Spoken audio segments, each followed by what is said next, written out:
Have you ever met someone who changed your entire life in a single heartbeat?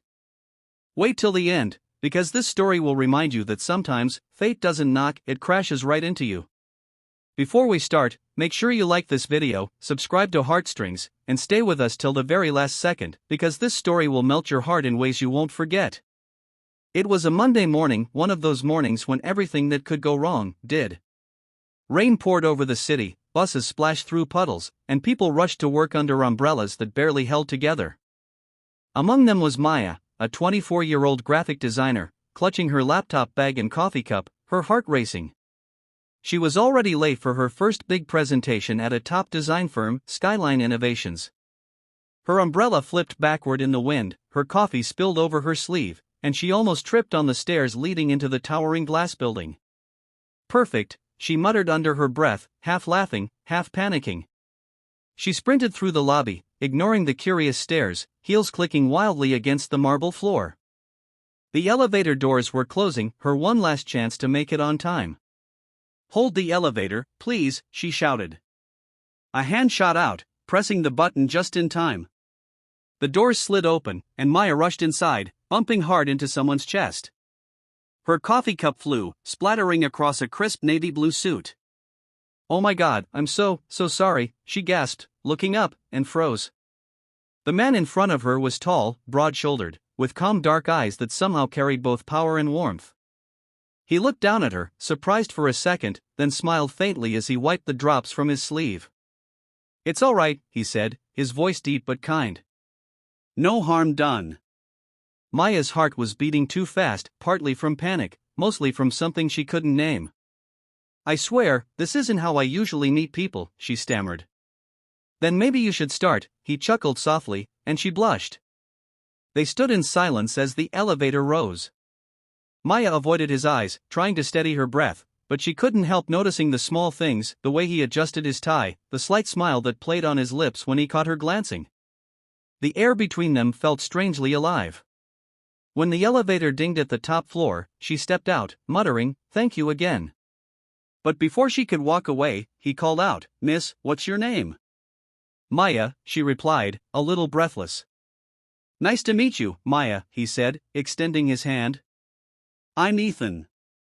She shook it lightly, smiled, and hurried off, unaware that Ethan Cole was not just any employee. He was the CEO.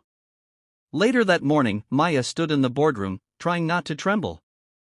Her team leader had fallen sick, and she was chosen, at the last minute, to pitch the project. The doors opened, and her stomach dropped.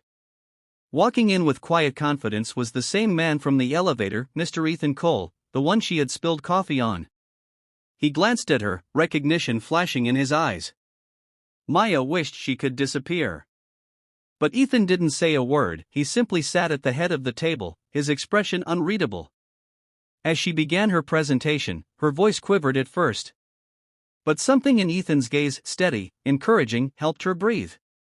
She spoke with passion, her hands moving as she described her vision. By the end, the room was silent. Then, Ethan leaned forward. "That," he said, smiling faintly, "was brilliant." Her eyes widened. The other executives nodded, impressed. The meeting ended, and Maya stepped out, heart pounding with relief and disbelief. She didn't know if she wanted to cry or laugh. Over the next few weeks, their paths crossed more often. Sometimes in the elevator, sometimes in the break room, and occasionally during late hours when the office was nearly empty.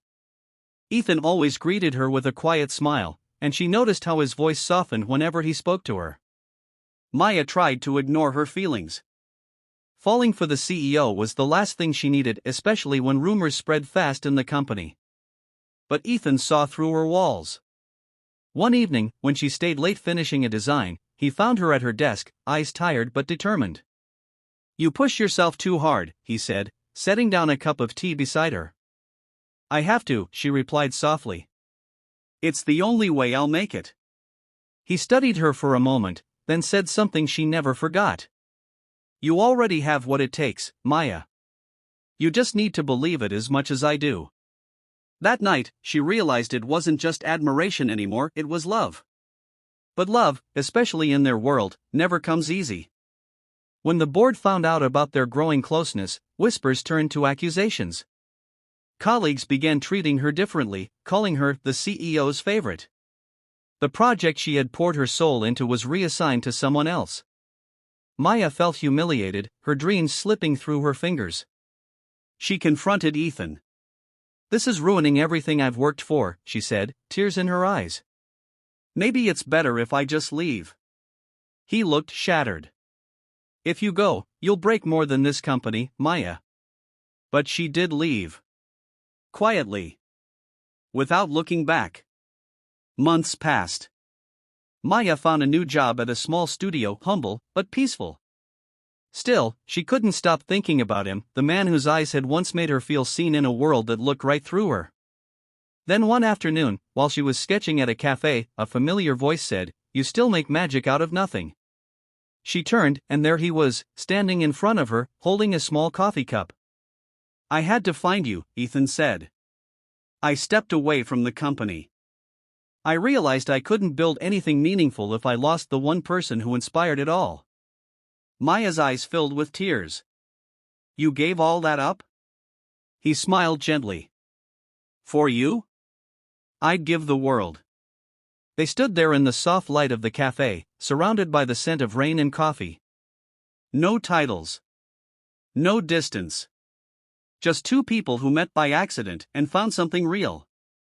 That day, Maya finally understood, sometimes the universe makes you run late, spill your coffee, and bump into the wrong person, just so you can meet the right one. So if you've ever felt like life's chaos is pushing you in the wrong direction, remember, maybe it's guiding you to the love you were meant to find. If this story touched your heart, don't forget to like this video and subscribe to Heartstrings, where real emotions and unforgettable stories come to life. Sparkling Heart.